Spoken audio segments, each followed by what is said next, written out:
शाश्वत farming foundation सारख्या काही संस्था चांगल्या काम करत आहेत. अनेक प्रकारचे आपल्याकडे रिसोर्स फार्मर्स शेतकरी सुद्धा, म्हणजे आपल्याकडे ज्ञान देण्यासाठी कुठली कमतरता नाही. आपल्याकडे सगळ्या कंपन्या सुद्धा महाराष्ट्रातल्या काही विक्री करण्यासाठी जुन्नरला येतात, नारायणगावला येतात की आम्ही पहिली विकायला सुरुवात करू. सर्वजण आपल्यावर मार्केटिंग करतात अशा. त्याच्यामुळे आपण आपलं मार्केटिंग चांगल्या प्रकारे करायचं आहे, शेतकऱ्यांनी चांगलं मार्केटिंग करायचं आहे. आपल्याकडे कांद्याचं सूत्र आहे, कांदा चाळी आहे. जो 2 लाख मेट्रिक टन कांदा एवढा आपल्याकडे कांदा चाळीमध्ये साठवला जातो. अजूनही तेवढ्याच क्षमतेची आपल्याला गरज आहे, तिथे प्रचंड वाव आहे. म्हणजे असं विविध क्षेत्रामध्ये आपल्याकडे प्रचंड वाव. भाजीपाल्यामध्ये सर्व पिकं आपण घेतली जातात. आपल्याकडे ज्या शेतकरी कंपन्या आहेत त्या आज घडीला 59 कंपन्या रजिस्टर झालेल्या आहेत. पुणे जिल्ह्यात कुठे एवढ्या कंपन्या नाही, एवढ्या कंपन्या आपल्याकडे रजिस्टर. आपल्याकडे मात्र त्या आता ऍक्टिव्हेट होणं महत्वाचं आहे.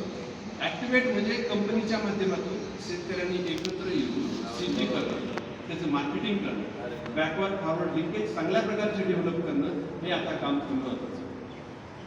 म्हणजे मोठा वाव आहे. मी आता फार तुम्हाला बोर करणार नाही, परंतु तुम्हाला पाणी आणि माती यावर फार चांगलं मार्गदर्शन जाधव सरांनी. तुम्हाला सोयाबीन लागवड आणि 10 टन शेतीवर डॉक्टर कांबळे सरांनी फार सुंदर विवेचन केलं. आणि परस बागेच्या माध्यमातून तुम्हाला सेंद्रिय शेतीकडे जाण्याचा मार्ग वगैरे सरांनी दाखवला. अगोदर क्षारच्या बाबतीमध्ये प्रश्न काढला होता की क्षारामुळे जमीन पांढरी होती ना. सगळ्या गोष्टी आपल्याला समजत असतात. आजही आपले केस पांढरे होतात आणि टक्कल पडलेले आहे, हे शहरातल्या क्षार वाढल्यामुळे. जर पाण्यात क्षार वाढतात, शहरात क्षार वाढतात, क्षार वाढले की आपल्याकडे शहरामध्ये 285 असलेल्या हाडाची संख्या 203 वर आपली 50च्या आसपास येते. कारण क्षारामुळे हाडकं कमी होतं आणि नको त्या गोष्टी क्षारामुळे वाढतात. तसेच जमिनीत पण सरांनी सांगितलं सहज चालताना आपल्याला माती टोचते, हातात माती घेतली की आपल्याला असे भुसभुशीत वाटत नाही, ते क्षार वाढले. आपली शेती ही जास्तीत जास्त जैवविविधतेने जास्तीत जास्त जीवाणू असलेली करण्यासाठी आपल्याला सर्वांना एकत्रित प्रयत्न करायचा आहे. नुसता एकत्रित प्रयत्न करायचा नाही, तर हा प्रयत्न करत असताना तो सेंद्रिय शेती ही शाश्वत व्हायला पाहिजे. कसली शहरावर अपाय न करता पाहिजे. नंतर एवढे मी तणनाशकाची शिफारस करत, मी औषधाची फारशी शिफारस करत. मी शिफारस करतो सेंद्रिय शेती. म्हणजे आम्ही वगैरे सरांनी कांबळे सरांची शिफारस यासाठी करतो, हे सेंद्रिय शेतीची पुरस्कार द्या. कारण सेंद्रिय शेतीशिवाय दुसरा पर्याय नाही. परंतु तुम्हाला हेही सांगायचं आहे, आज आपल्याकडे 130 करोड जनता आहे. सर्वांचं पोट भरायचं असेल तर आपल्याला रासायनिक खतं, औषधं, तणनाशक वापरावं लागतं. मात्र हा वापराचा जो रेशो आहे तो हा मिनिमम असतो. कमीत कमी पोट भरून कमीत कमी हानी न होता इथपर्यंत जो वापर करा, त्या लेवलपर्यंत गेलं पाहिजे. पण आज प्रत्येक जण वेगवेगळ्या स्पर्धेमुळे जास्त उत्पादन घेण्याच्या याच्यामुळे अमर्याद वापर करतो आणि त्याचा विपरीत परिणाम झालेला आहे. मी आता फक्त योजनेकडे डायरेक्ट जातो. एकेकाळी 145 योजना त्या हळूहळू कमी होते आणि आता बहुतांशी सर्व योजना त्या ऑनलाईन पद्धतीने महाडीबीटी पोर्टलवर आपल्याला आता अर्ज भरता येतात सुसूत्रपणे आणले. आता सर्व महाराष्ट्र शासनाच्या योजना अर्ज करण्यासाठी तुम्हाला तालुका कृषी अधिकारी कार्यालय किंवा आमचं मंडळ कृषी अधिकारी कार्यालय यायची गरज नाही.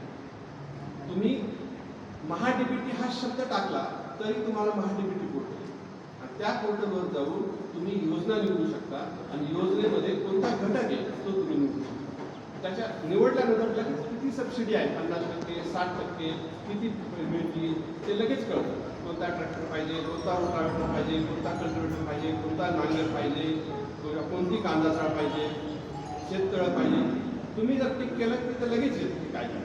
फक्त त्यासाठी आवश्यक असणारे कागदपत्र तुमच्याकडे काय पाहिजे, ते तुमच्याकडे आधार कार्ड पाहिजे, तुमचं नॅशनलाइज बँकेचा तुमचा अकाउंट नंबर पाहिजे, तुमचं अकाउंट हे तुमच्या आधारशी लिंक झालेलं असलं पाहिजे, बरोबर आहे. आणि 7/12 8 तुमच्याकडे हे मिनिमम कागदपत्र तुम्हाला पाहिजे.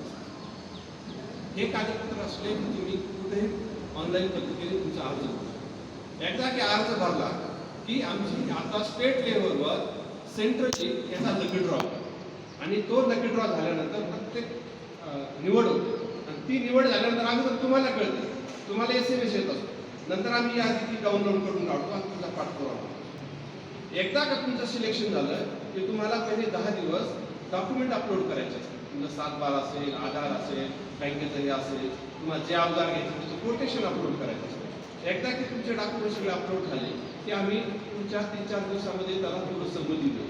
जर डॉक्युमेंट कमी असेल तर पुन्हा शेतकऱ्याकडे पाठवू आणि पुढच्या त्या 10 दिवसामध्ये 3-4 दिवसामध्ये पूर्ण संमती दिल्यानंतर महिनाभराच्या अंतरामध्ये तुम्हाला ते अवजार खरेदी करावं. शेडनेट पॉलिहाऊस असेल, कांदा चाळ असेल तर तुम्हाला 2 महिन्याच्या आत पूर्ण करावं आणि ती पण पूर्ण झाल्यानंतर आमचे कृषी पर्यवेक्षक, कृषी अधिकारी ते क्षेत्रावर जाऊन तिथं जाऊन त्याचा जिओ टॅगिंगचा फोटो काढतात.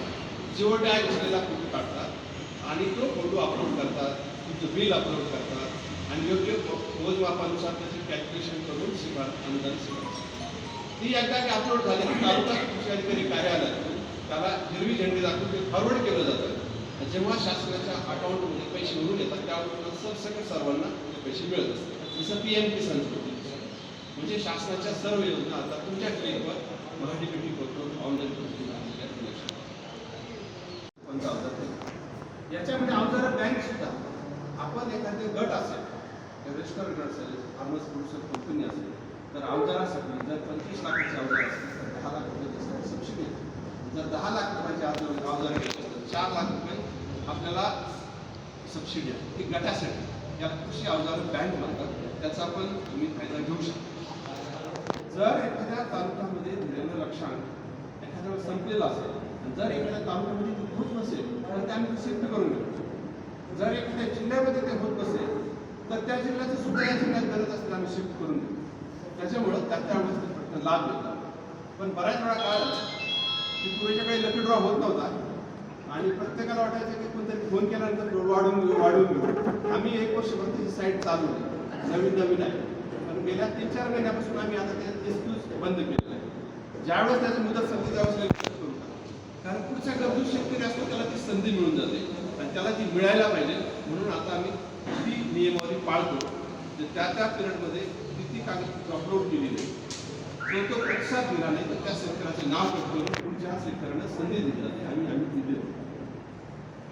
दुसरी महत्त्वाची योजना आहे ती ऑनलाईन नाही पण MRES योजना, महाराष्ट्र ग्रामीण रोजगार योजना. कारण आता शेततळ एक पूर्वी योजना होती ती सर्वांसाठी असायची. ती आता MRESच एक योजना अशी राहिली की खुदाईसाठी जायचं असेल, ज्याचं क्षेत्र 2 हेक्टरपेक्षा कमी असेल, ज्याच्याकडे जॉब कार्ड असेल, त्याला शेततळ घ्यायचं असेल तर त्याला MRES योजनेत जावं लागतं. तिथं त्याला जास्तीत जास्त त्या शेतकऱ्याला 2 लाखापर्यंतची सबसिडी मिळते. शेतकऱ्याचे मॉडेल 30x30x3 मीटरपासून तर 20x20x3 मीटरपर्यंतचे सर्व मॉडेल त्याच्यामध्ये आहेत. 6 मॉडेल आहेत. त्या सर्व 6 मॉडेलसाठी सबसिडी दिली जाते. त्याचे एस्टिमेट केलं जातं. 80% अकुशल आणि 20% कुशलच्या प्रमाणात आम्ही ते अंदाजपत्रक बनवतो आणि त्याच्यासाठी शोधण्याची संधी आम्ही शेतकऱ्याला देतो. तो एक महत्त्व. तसेच सेंद्रिय शेतीसाठी भरमी कंपोस्ट गांडूळ खत याच्यासाठी जवळ 13,000ची सबसिडी आहे. मॅडेसाठी सुद्धा 14,000ची सबसिडी आहे आणि शेतकऱ्यासाठी 2 लाखापर्यंत जास्तीत जास्त सबसिडी. आता शासनाने केंद्र सरकारने ठरवलं की MRES मध्ये कोणताही लाभ देत असताना जास्तीत जास्त 2 हेक्टरच्या आतल्या शेतकऱ्यांना आणि प्रमुख दिनांक 10-12 परंतु प्रत्येक महाराष्ट्रातली देशातल्या कंपन्या पहिलं प्रायोरिटी पुणे जिल्ह्यात जातात, त्यात नारायणगाव पेठ नारायणगाव खेड या पेठ आणि विक्री करायचा प्रयत्न करतात. अनेक कंपन्याचे PGR असतात, प्लांट ग्रोथ रेग्युलेटर्स, हे प्रचंड प्रमाणात येतात दुकानात आणि त्याच्यामध्ये 400-500 रुपये किंमत असते. त्याची किंमत ॲक्च्युली त्यांना मॅन्युफॅक्चरिंग कॉस्ट 50 रुपये 60 रुपये असते आणि त्या डीलर दुकानदाराला नफा हा 50% येतो. त्याच्यामुळे ते विकण्याचा जास्त प्रयत्न करतात. त्याच्यामुळे PGR वापराबाबत तुम्ही थोडं दक्ष राहा. PGRची गरज बिलकुल नाही. तुमच्याकडे 10 ड्रम डेअरीचं तुम्ही नॉलेज होतं बाकी तुम्हाला कसलीच गरज पडणार नाही. कारण ज्याच्यातून आपण लुटलो जातो त्या गोष्टीमध्ये तुम्ही सतर्क झालं पाहिजे. PGRची फार गरज नाही, बिलकुलच गरज. द्राक्षामध्ये काही आवश्यक आहे, शासनाने पेडाने ठरवून दिलेले आहे तेवढे वापरले पुरेस आहे, पण जादाची पुढे वापरायची गरज आहे. टोमॅटोसाठी आपण टोमॅटो वापरतो, भाजीपाल्यासाठी वापरतो, त्याचा वापर अतिशय मर्यादित करा. कृषी विज्ञान केंद्राची ॲडवायझरी वापरा. त्यांनी फार चांगल्या प्रकारे याच्यात म्हणजे आपला फायदा होईल. आपल्याला जास्त तुटलं जाणार. खताच्या बाबतीमध्ये आपल्याकडे 4 ते 5 मोठे डीलर आहेत.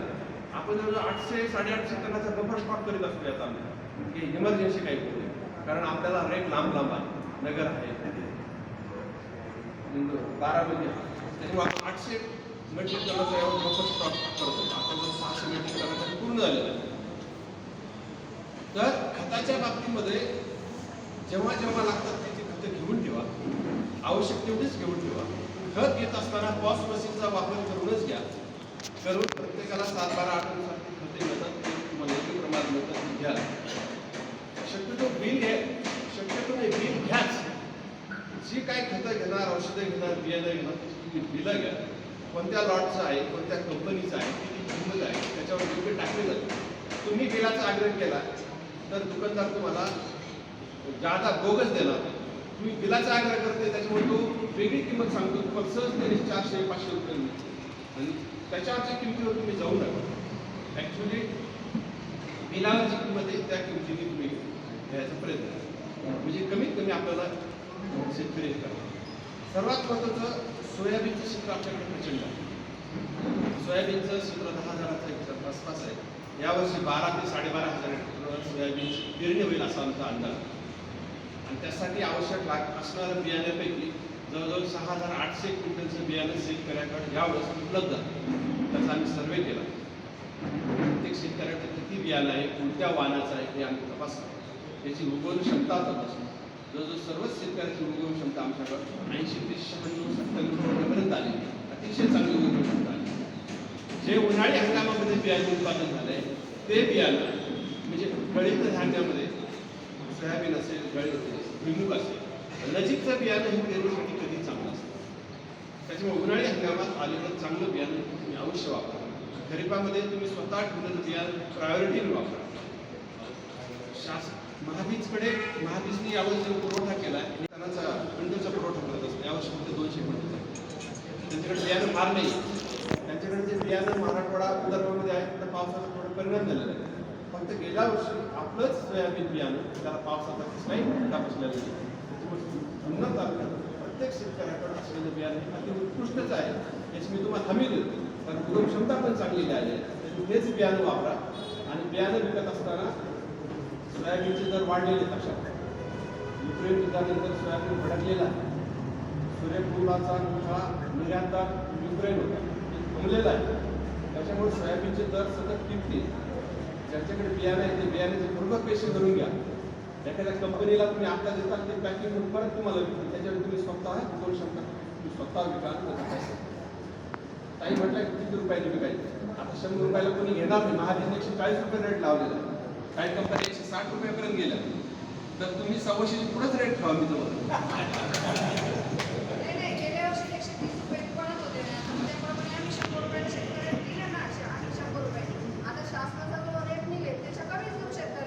शासनाचा यावर्षी महाबीज 140 निघाला. बाकी आणि JS 335 वगैरे आहे ना त्याचा 130 निघाला. 93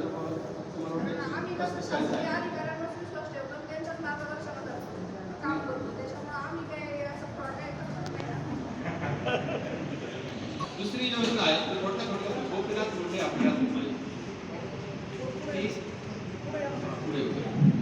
गोपीनाथ मुंडे अपघात विमा योजना आपल्या सर्व शेतकऱ्याचा प्रीमियम सरकार भरतं.